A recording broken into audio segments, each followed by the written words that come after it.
7月5号开始咳嗽的嘛。还没来啊？他雾化也就症状轻了一点点，然后雾化做完之后，在没做之后，他好像又感觉这两天病又严重了。对，医院开了那个消积止咳口服液嘛，所以。来，舌头伸出来看一下，舌头伸出来。啊，再伸一下。寒咳嘞，好多寒气，晚上跟早上咳吧。他主要是晚上咳2、3点，然后5、6点那个。对对，晚上咳嗽为主，寒气在体内。有没有鼻塞流鼻涕啊？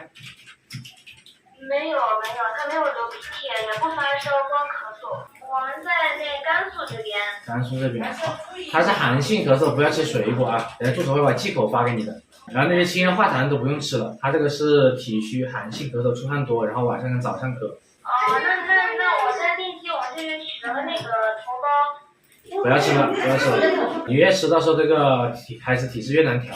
它是寒体了，你头孢是消炎的啦。你非热咳嗽可以吃头孢啦，你寒性咳嗽不能吃头孢啦。其实这个孩子就是肺里面有寒气没排出来，所以第一个忌口非常重要。水果寒凉的东西千万不能吃了，一吃的话寒气会升起来，就会引起反复咳嗽。